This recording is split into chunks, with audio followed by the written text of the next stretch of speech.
The day I was supposed to have dinner with my parents, we waited at the restaurant from afternoon until nightfall, but Julia never showed. I called her, but it went to voicemail every time. Then, a notification popped up on my phone. Her childhood best friend had just posted on Instagram. The photo was a beaming selfie of him in a car, a familiar watch on his wrist. The caption read, "Thanks for the birthday gift, Jules. I love it." I stared at his post, my thumb hovering over the screen before I mechanically tapped the heart icon. Later, I told her, "If you love him that much, just marry him." Her eyes grew red-rimmed, her voice unsteady.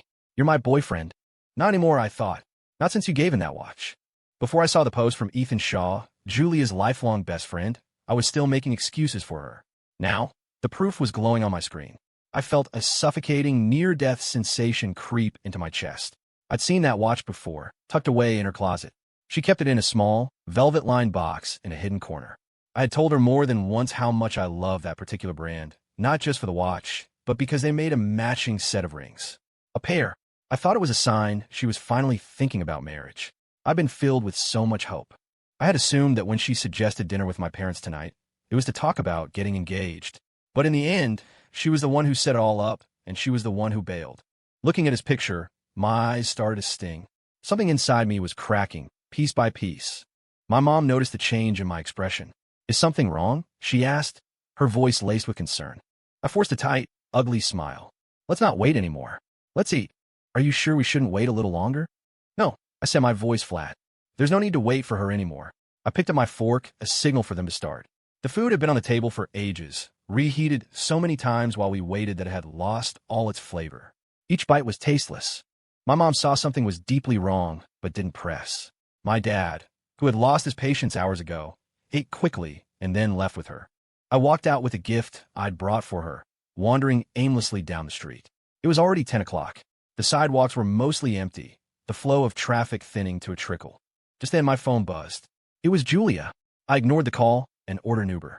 The moment I walked into our apartment, her angry voice hit me. "Who were you out with? Why are you back so late?" My chest tightened. I clutched the gift bag in my hand and asked, my face a blank mask, "Julia, do you remember what you promised me this morning?" Before she left for work, I'd reminded her about dinner, worried she might forget. I'd wanted her to be on time, to make a good impression on my parents. She had smiled and promised, "I'm meeting your parents." How could I forget something so important? Julia froze, a flicker of guilt crossing her face. She remembered. "I'm sorry," she said, her voice softening with apology. "Work was just insane today. It completely slipped my mind." She walked towards me, her arms outstretched for a hug. I shifted away without a word. As she got closer, I caught a faint scent on her clothes, a mix of lavender and bergamot.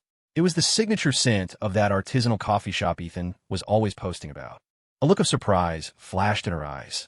She hadn't expected me to pull away. "Liam, are you mad at me?" I looked at her, my own eyes cold. "Were you really at work all day? Are you questioning me?" Her voice turned sharp, an edge of indignation in it.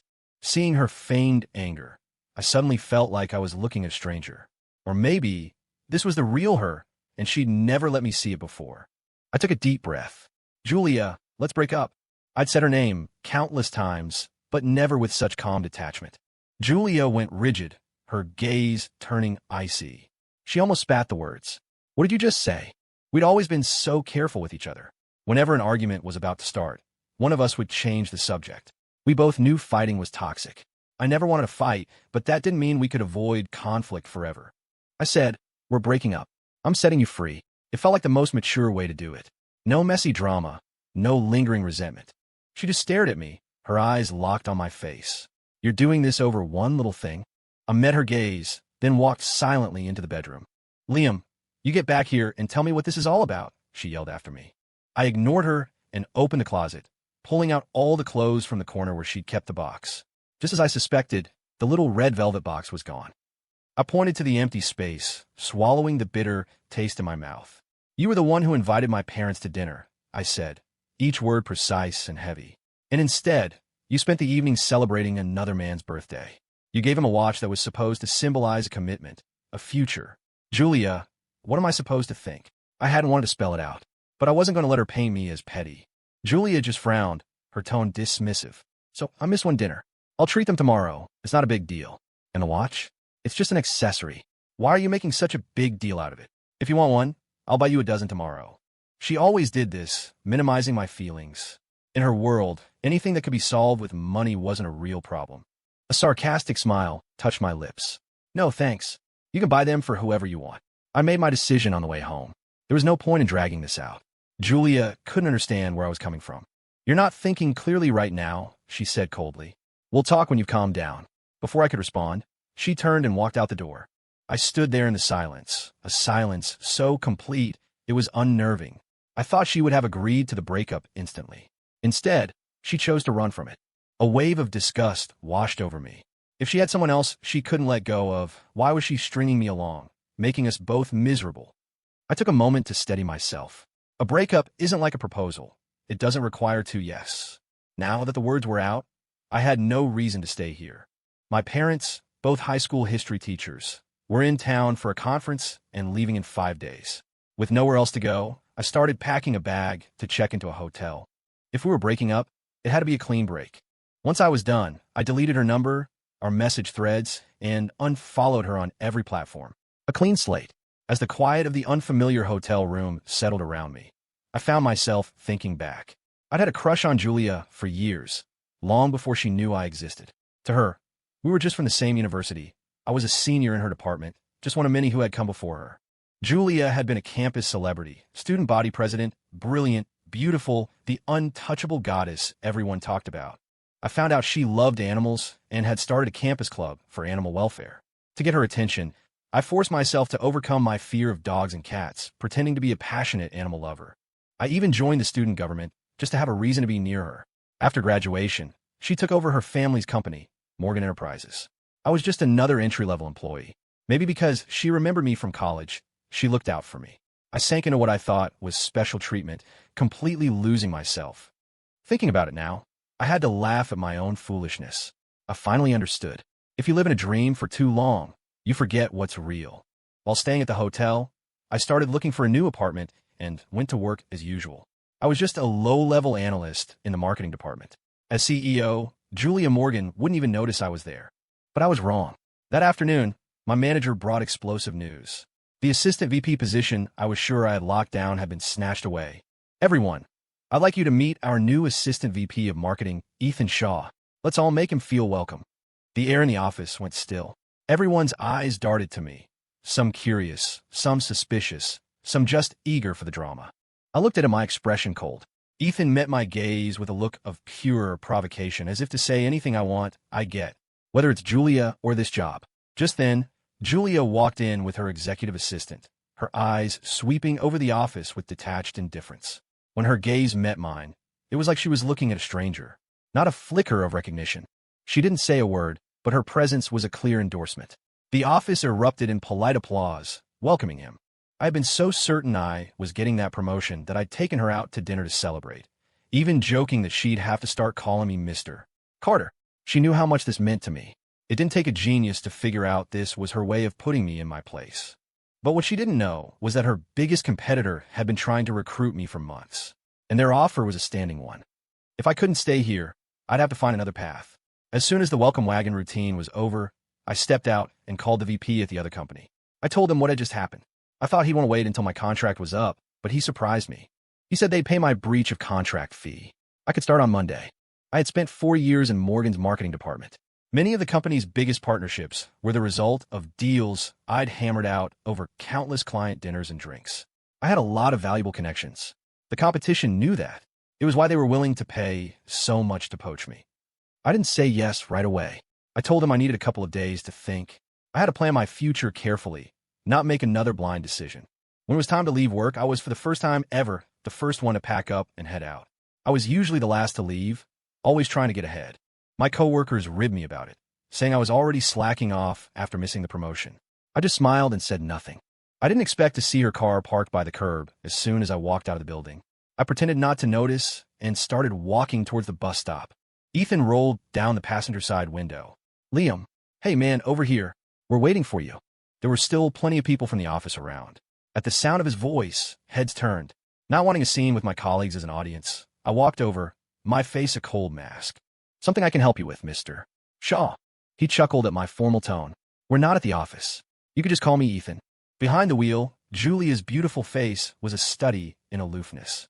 She didn't even glance at me, but the slight furrow of her brow betrayed her impatience. "Come on, Liam, get in," Ethan said. "It's my first day. I want to take you and Jules out for a celebratory dinner." "No, thanks. I'm not hungry." I turned to leave. Julia's icy gaze shot towards me. "Get in the car." I let out a short, sharp laugh, ignored her, and hailed a cab from the street. Now that I was changing jobs, the location of my new apartment had to change, too. As soon as I got in the Uber, I was on the phone with a real estate agent, asking him to look for places in a new neighborhood. Until I found something, the hotel would have to do. After dinner, I went for a walk, scoping out the area for any promising apartment buildings, but nothing felt right. Back in my room, after a shower, I lay in bed and scrolled through Instagram. And there it was, another post from Ethan, uploaded 10 minutes ago. It was a picture from a restaurant. He didn't show Julia's face directly, but he'd framed the shot to perfectly capture her slender, delicate hand on the table. On her wrist was a bracelet I knew well. It was the first birthday gift I ever bought her with my first real paycheck. It couldn't compare to the designer pieces he bought her, but she'd always said she loved it and wore it often. I used to believe her. Then, last month, I overheard her assistant telling someone Julia only wore it to meetings with certain nonprofits because it was inexpensive and didn't look flashy. My eyes fell to his caption, "First day on the job. Looking forward to learning from the best, CEO at Julia Morgan." He'd ended it with a high-key kissy face emoji. How romantic. I gave it a like, then promptly unfriended him. The next morning, after getting ready for work, I opened my hotel room door to find a bouquet of lush, black baccarat roses on the floor. I frowned and kicked them aside. When I looked up, I met Julia's displeased gaze. She was dressed impeccably, her long hair cascading over her shoulders like a porcelain doll come to life. In her other hand, she held a takeout bag. "I thought black roses were your favorite," she said. "But not from you," I replied evenly. "How did you find me here?" She bit her lip. "I looked up the delivery address from when you ordered food on my phone." I remembered it then. I'd used her phone to order takeout once. She'd teased me about eating junk food again. I gave her a cool look and walked past her toward the elevator. Julia picked up the roses and hurried after me. "When are you moving back home?" she asked, catching the elevator door just as it was closing. Her voice was sharp with impatience. I looked at her coldly. "That's not my home. Why would I go back?" "Julia, you need to remember something. We're broken up." "Is this because I gave the assistant VP job to Ethan?" she asked, her eyes fixed on me, her tone suddenly softer. "Look, if you just stop this nonsense, I'll promote you later. He's only here to get some experience before he goes back to his family's company. He won't be there for long." Her words were a slap in the face. The position I had worked so hard for was nothing more than a temporary placeholder for someone else. It was as if all my effort, all my ambition, was a complete joke to her. I met her gaze, my voice calm and devoid of emotion. "Don't bother. I don't need anything from you anymore. Not the job, not the watch, and not you." Julia's face fell, her expression darkening. Just then, the elevator doors opened to the lobby. I walked out without a backward glance at her stormy face. When I got to the office building, I saw Ethan in the lobby talking to Julia's assistant. He spotted me and smiled. "Hey, Liam, I heard you took a personal day yesterday. Feeling okay?" As he spoke, he fiddled with a metal cufflink on his sleeve. My eyes caught the movement, and I froze. They were the ones Julia had told me she was getting me for my birthday last month. She'd even asked me if I liked the design, worried I wouldn't. Ethan noticed my gaze. "Oh, these," he said, feigning nonchalance. "Jules got them for me. I told her she didn't have to, but she insisted. Pretty nice, right? I wanted her to get you a pair, too. But it turns out they're a limited edition. Only 3 in the entire country, and this was the last set. Between the two of us, it was painfully obvious who was her priority." I glanced from the ring on his finger to the cufflinks on his wrist and managed a thin smile. "They're great. They really suit you. You know it's still early. You two should just go to City Hall and make it official. Wishing you both the best." My flat, perfunctory praise made the smile on his face falter. "Liam, what are you talking about? You're her boyfriend. Thanks to you, not anymore. Your window's open, buddy. Don't blow it." I gave him a mock encouraging pat on the shoulder, mumbled a few more pleasantries, and headed upstairs.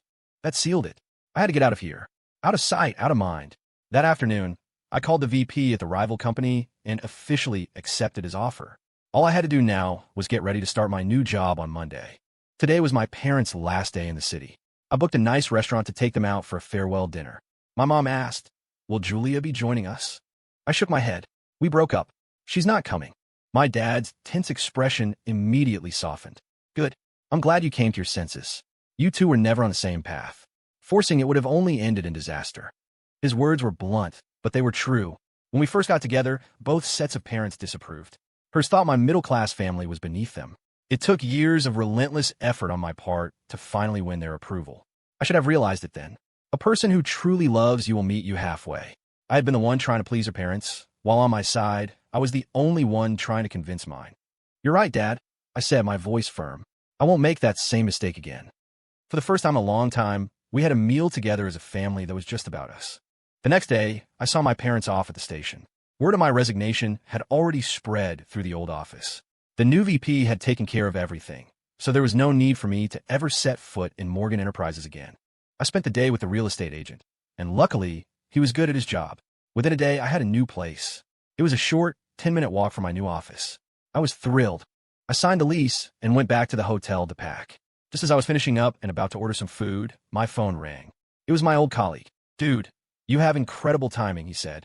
"It's a good thing you got out when you did, or you'd be losing your mind right now." "Why? What happened?" I asked, confused. "That massive project you landed, the one you worked on for months? Our new genius, Ethan, managed to blow it. That client only agreed to partner with us because of you. Swapping you out at the last minute was already a bad move." He sounded genuinely angry. And when they raised some valid concerns, that psycho Ethan actually started yelling at them in the meeting, telling them they had no vision. They probably blacklisted our entire company. Hearing that, I remembered the project. I'd actually felt a little bad about leaving it unfinished, and I was planning on putting together a transition document for whoever took over. After what he just told me, I changed my mind. "Well, if he wanted it so badly, he can have it," I said. The client for that project was notoriously difficult. Without someone holding his hand, Ethan was bound to fail. We chatted for a bit longer. Just as I hung up, another call came in from an unknown number. I was about to reject it, but my thumb slipped, and I answered. Julia's voice, tight with anger, came through the speaker. "Liam, are you really going to take it this far?" So, she'd heard I was jumping ship and was calling to chew me out. "Say whatever you want. If there's nothing else, I'm hanging up. A good X is a silent X. No need to drag things out." With that thought, I went into my phone settings and enabled a feature to automatically block calls from unknown numbers. After taking care of everything, I felt a lightness I hadn't experienced in years. For so long, everything I did was filtered through the lens of her approval, terrified of upsetting her. I had made her the center of my universe and lost myself in the process. Even her own mother had warned me once not to focus so much of my life on her. I didn't listen then. Looking back, she was right. Being on my own was good. I didn't have to walk on eggshells for anyone. I could do whatever I wanted. If I was bored, I could go to a movie and lose myself in it without worrying about the time. I was starting to enjoy the freedom of living alone. I was thriving. But the good times never last. I discovered, to my horror, that my new next-door neighbor wasn't new at all. Staring at the impeccably dressed figure of Ethan Shaw standing in the hallway, the smile on my face slowly vanished. The quiet corridor was filled only by the sound of the true crime podcast playing from my phone. Ethan looked just as surprised to see me. "What are you doing here?" I ignored him, turned to my door, and punched in the keypad code under his stunned gaze. I walked inside and shut the door behind me. I thought New York was big enough that we'd never cross paths unless one of us made an effort. I never imagined we'd end up living across the hall from each other. What nightmare. I tried to put it out of my mind and focused on my new job. A few days later, I was working late and came home to see a familiar car parked just outside the apartment building's entrance. Julia and Ethan were standing by the car, talking about something. The look on his face was one of dejection. Julia's expression was gentle, her eyes soft with affection as she spoke to him in a low, soothing voice. Suddenly, Ethan noticed me walking towards them. He immediately wrapped his arms around her in a tight hug. She stiffened for a second, but didn't push him away. They were standing directly in the only entrance to the building. To get home, I had to walk past them. "Oh, for heaven's sake, get a room," an elderly woman grumbled as she shuffled past me. Annoyed by their public display, she marched right up to them and started lecturing.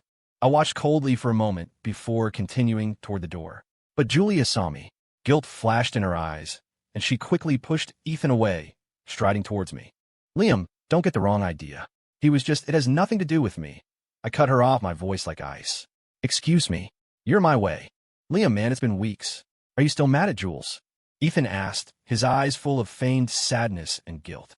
But over his shoulder, where she couldn't see, he shot me a triumphant smirk.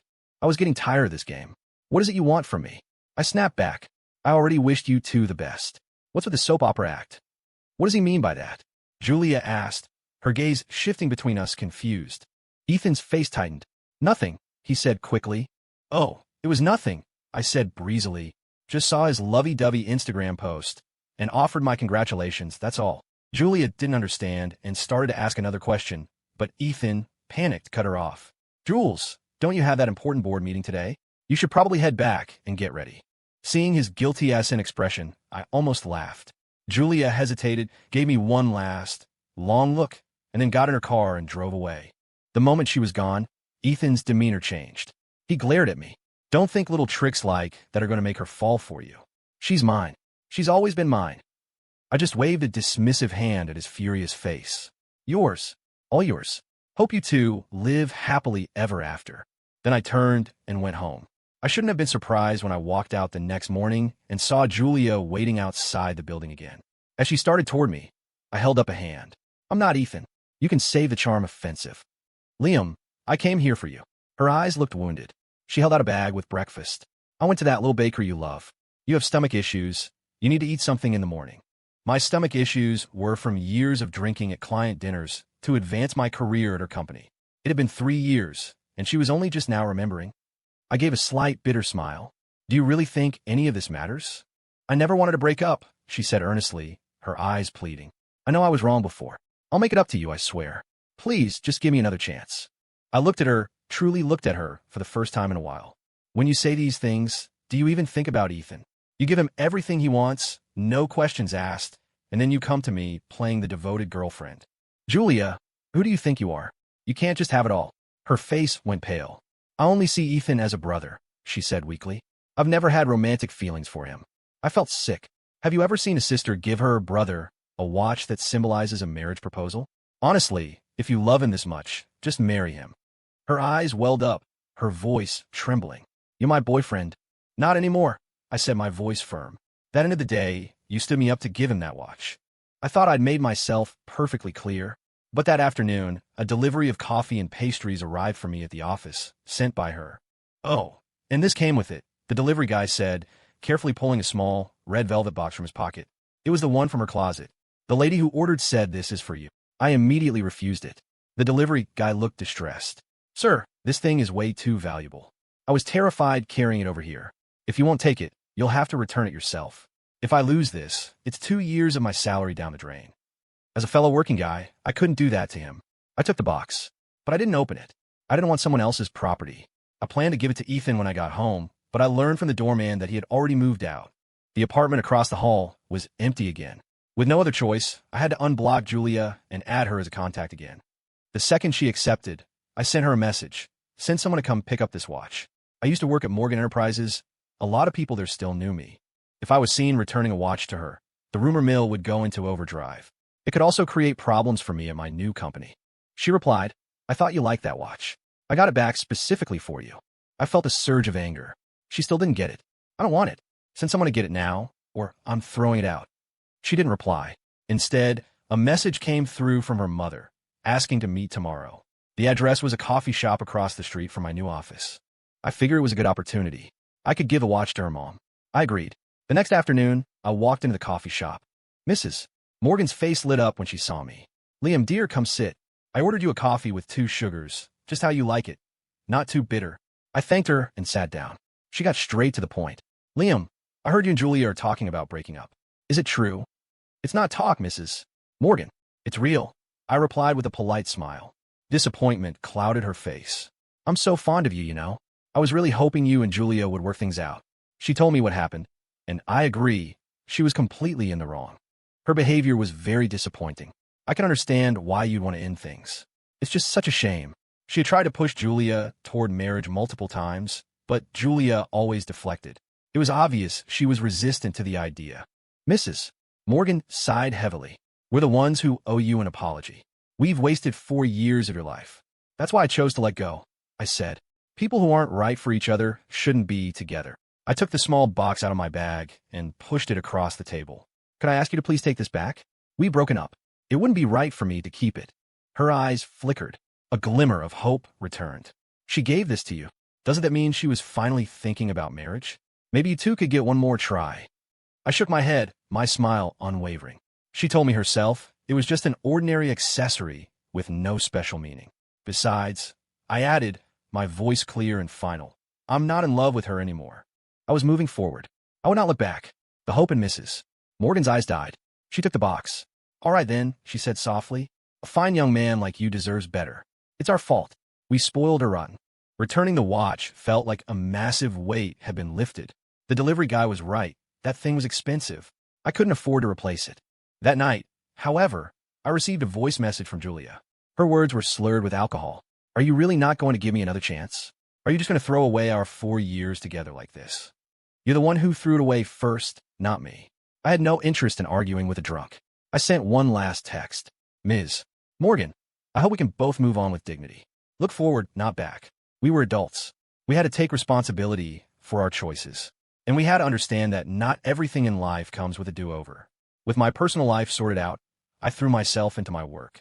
The VP wanted to promote me, but my resume wasn't as strong as some other candidates. He called me into his office. Are you willing to go abroad for advanced training? He asked. The company will cover all expenses, but you'll have to sign a contract guaranteeing you won't work for another company for the next 2 decades. Basically, they were buying my loyalty. They would invest in me, and I would create value for them. Okay, I said. I'll do it. You don't want to talk it over with your family first? I smiled. My family will support my decision. And your girlfriend? I don't have one. With that, the VP said no more. He just told me to get ready to go abroad. I told my parents about it. As I expected, they were fully supportive. The only thing I had ever done to disappoint them was insisting on being with Julia, losing myself in that relationship. Now that I was free, they were happier than anyone. With their blessing, I started the paperwork for my move. Somehow, Julia found out I was leaving the country. She showed up at my apartment building again. Seeing her waiting outside when I got home from work, I felt a flash of irritation. What do you want now? She looked nervous, hesitating before she spoke. Liam, are you going abroad because of me? I looked at her with pure disdain. Don't flatter yourself. This has nothing to do with you. Then why the sudden move? You've never talked about Julia. You have never once tried to actually know me. I cut her off. You never even really liked me. So why are you pretending to be so deeply invested now? Her face paled as she rushed to explain. Who says I don't like you? Liam, I know I was careless before, and I hurt you, but I do like you. That's why I was with you in the first place. There was a time when hearing those words would have made me ecstatic. Now it was just laughable. You like me, so I have to like you back? Get over yourself, Julia. Stop bothering me. With that, I walked past her into the building without a second glance. I would be gone for 3 years. It was a waste of money to keep paying rent. I contacted my landlord and explained the situation. Thankfully, she was understanding and agreed to switch my annual lease to a month-to-month, ending at the end of the month. My old colleague called to wish me well when he heard I was moving abroad. We chatted for a few minutes before he launched into the latest office gossip. You know that project you were leading? Well, it completely fell apart just as we expected.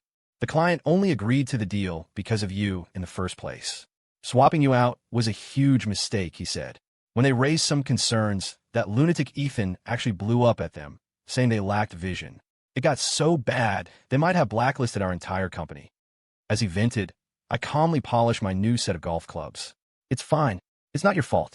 Just do your job. If heads are going to roll, it won't be yours. I know, but his poor assistant got the axe. Fired for poor performance. She was so mad, she filed a formal complaint with the labor board. I don't know if she'll win, but good for her for fighting back. I felt a pang of sympathy. His assistant was competent. She'd interned with me for a while. She was diligent and responsible. I could only imagine how unfair this must feel. I had no idea that later that night, I'd see her on TikTok, live streaming her story and demanding a formal apology from Morgan Enterprises. Apparently, a lot of people had been in her shoes because the stream quickly blew up with tens of thousands of viewers. The comments were a firestorm of outrage against the company. Everyone was calling Julia a ruthless CEO. Then, the assistant laid out the entire story, and suddenly, the public's fury was directed not just at Julia, but at the main culprit, Ethan Shaw. You guys don't know the half of it, she said to her audience. The assistant VP of our department was supposed to be this other amazing guy. But then this psycho got parachuted in, stole his job, and bullied him into resigning. He was like a cancer in our department. Morgan Enterprises was forced to issue a public apology, but it did nothing to quell the outrage. My phone rang. It was Julia desperately asking me to make a public statement to help clear things up. I laughed. Did she say a single thing that wasn't true? Why in the world would I lie to cover for your mistakes? I laid into her, then hung up. The company's reputation continued to plummet, dragging its stock price down with it. The board of directors was furious. After careful consideration, Julia finally made a choice between her company and Ethan Shaw. She chose the company. A few days later, Morgan Enterprises issued an official statement. Ethan Shaw had been terminated, and the company was pursuing legal action against him for damages to its reputation. Ethan was livid and had his family try to exert pressure, but the Morgans weren't backing down. One dirty move deserved another. While their two families were busy tearing each other apart, I was on a plane, leaving it all behind. My new life was just beginning. My new VP was the guy, worried I'd be lost in a foreign country. He had arranged for his Chinese-American cousin to pick me up from the airport. I was expecting a middle-aged guy like him, but his cousin turned out to be a stunningly poised and graceful woman. I was momentarily speechless. "You're Mr. Lynn's cousin, Chloe Cho." "Yep, and you must be Liam Carter." After I confirmed, she effortlessly took my suitcase from my hand and started walking toward the exit. I hurried to keep up, trying to take the bag back, but she moved with a brisk, confident stride, not breaking her pace. Mr. Lynn had arranged a small studio apartment for me. It wasn't large, but it felt safe and comfortable. I looked around, satisfied. Chloe put my luggage down and pointed to the apartment next door. "I live right there. Let me know if you need anything." "Okay, thank you." She gave me a long, thoughtful look, then turned and went home. I didn't think much of it and started unpacking. At first, it was hard adjusting to a new country. I fell out of place and even had trouble sleeping. Thankfully, Chloe was there. She was a pro at navigating these kinds of situations. I later learned that as a freelance translator, she was constantly traveling between countries and had picked up a lot of experience. One day, after a long week at work, Chloe invited me over to her place for a barbecue. She had a lot of friends, and every single one of them was warm and welcoming. I was a bit reserved at first, but as the evening went on, I started to relax and feel at home. Suddenly, my phone vibrated in my pocket. I excused myself and went inside to take the call. It was my old colleague. "Liam, am I interrupting anything?" I glanced out the window at the city lights. "No, not at all. What's up?" "I just wanted to tell you about Julia Morgan." He lowered his voice, as if he were hiding. "I heard from someone that she's been a total mess lately.